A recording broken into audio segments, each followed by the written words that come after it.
It was so late not one person saw a soaked and shivering Blakey staggering through the quiet suburban neighborhood, muttering to himself over and over, "Almost there, almost there." William Golding, billed to most, was a large, kind man with a round face, accentuated with thick glasses and a mustache. He answered the door in pajamas and was shocked to find a shivering, bloodied, wet and nearly blue Arthur Blakey. Blakey looked past Golding, unable to focus his vision at all. "Arthur? Good Lord, what happened?" Golding looked past Blakey, expecting to see a car or some other indication of what was going on. "Sorry to bother, Golding." Blakey's clattering teeth caused a stutter. A police siren whooped somewhere close by, and Blakey involuntarily jumped. "Arthur, come on, get in here." Golding ushered Blakey into his house and locked the door behind him. Blakey had finally warmed up by his fourth bowl of soup, sitting at the kitchen table, wearing a new change of clothes. Golding slid Blakey a set of car keys. "The oil light's always on, ignore it, it's broken, otherwise it runs fine." Blakey's face was still expressionless, but he asked, "How are Sam and Eric?" "They're great. They're all in Tulsa with the grandparents. Art, are you in some trouble?" Golding looked very worried. "I'm fine." Blakey shut the topic down, gulped the rest of his soup and stood up, prompting Bill to show him to the garage. Along the way, Blakey shunned the hallway mirror, catching a glimpse of his worsening appearance. Blakey apologized again, holding up the car keys. "Are you sure? I hate to put you out." "No, Art, you saved my boys. Anything you need." Golding activated the garage opener on the wall and watched with genuine concern as Blakey got into the car, backed it out, and drove away.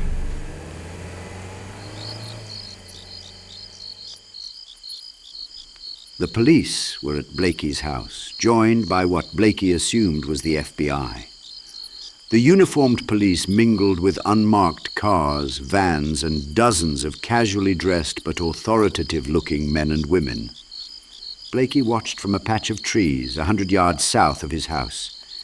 The voice whispered in his head, "The rabbi turned you in. He would never. You did leave a total truck in the middle of the road. That's probably it. And then that guy that was torn to pieces. That too. Did that really happen?" "You bet it did. They'll probably think you did that." "Yeah, probably. They'll think of a catchy moniker for you.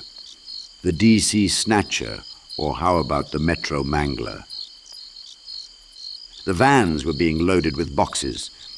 Through the living room window, Blakey saw camera flashes. The basement lights were on. The single small egress window was glowing orange, punctuated with more camera flashes. The whispering continued. "They found your trophy wall. They can't see shapes, no matter if pickled, braised, or boiled. Then why are they down there?" Alice, also in the trees with him, joined in the hushed conversation, saying, "They think it's you. Can't go back." Blakey grimaced and retreated from the trees back to Golding's car, which he had parked a mile away when he had seen the glowing police lights from the road. The voice declared, "They think it's you, and here thinking is as good as knowing."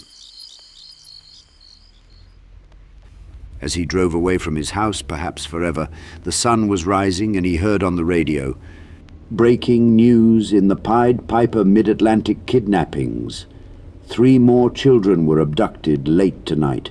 Greville MacDonald, Alexander Taylor, and Mary Collingwood from Great Falls, Virginia.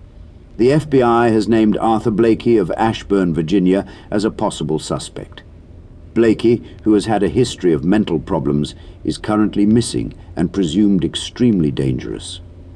If you have any information that could aid in the apprehension of Arthur Blakey, please do not hesitate to contact the authorities immediately.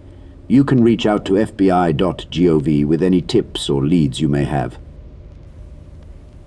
Blakey shut off the radio. He felt the world shift. "Am I the monster they are looking for?" Alice answered him from the back seat. "No, Dad, it isn't you." Maybe it is. I'm talking to ghosts, fighting monsters no one else could see. That is not far from the crazy they need, he suggested. No, Dad. They want an easy answer, and this will not be easy. Alice's tone became grave. He asked childishly, "It won't?" She looked out the window. "No, it will be hard. The hardest thing you will do." He sighed and then paused greatly before asking, "How do I find you?" When he looked in the rearview mirror, she was already gone.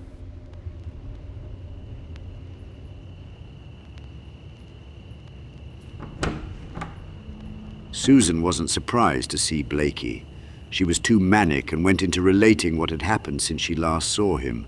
"Blakey, I showed the shape to my friend Lorena. She's a biologist in California. I FaceTimed her from my office. I had her read some of the book you left. I had her read some, but she didn't see it at first. She thought I was crazy. I made her read some more." Finally, Susan noticed Blakey's pathetic state. "Arthur, you look terrible. What happened?" He asked weakly, "Can I crash here for a few hours?" She offered him the guest room, and he nearly collapsed on the bed. She apologized. "Sorry about the mess. No one uses this room." Blakey robotically glanced around at the boxes, craft supplies, bags of clothes, and some lamps, all waiting to be sorted. His body was far too sore and tired to even take off the ill-fitting coat Golding had given him. He shed his shoes with a flick of one heel against the other. Susan was worried. "Are you sure you're okay?" Blakey mumbled, curled up in the bed, and closed his eyes. She prodded to see if he was listening. "3 more were taken tonight. Did you hear? We should show the FBI. Explain it to them. Then they'll see it's not you, right?" "They won't see," was all he could manage before he fell asleep. She was torn. She had proof that monsters exist. Yet he was probably right. It would be hard to get them to see it. She debated with her finger on the room's light switch. She decided to shut off the lights, close the door, and let him sleep. The ultimate skeptical minds would never believe that monsters were stealing children. Standing in the hall, she doubted her ability to just wait. Keith, her ex-husband, had always said she was not the most patient person. She was also fiercely loyal and hated everything that had happened to Blakey. To her, he had been nothing short of the most reliable man she had ever known, besides her father. He was certainly more reliable than Keith, the bum, the deserter. Even before Keith left, if there was anything wrong with the house or car, Blakey would fix it within a day, no matter how much assuring she did that it wasn't an emergency. He never charged anything, and she then refused to charge for Harry's vet care in kind. They had met through Kate, whom she had known since graduate school. They were pretty close friends, or so she thought. When Alice disappeared, Kate left without even a phone call, and that's when their friendship ended. It had been near torture watching Arthur deal with first Alice's disappearance, and then Kate leaving. Susan had often wondered if it would be too much for him. Would he lose his mind? She knew he had developed a drinking problem. The smell was unmistakable. She now understood that Blakey had never stopped looking, that he was fighting monsters to find his daughter. She knew it would be a struggle within herself not to call the police and the FBI and try to fix this. She looked to Jonah's room and saw the light on. She heard music playing softly and him tapping his desk along with the beat.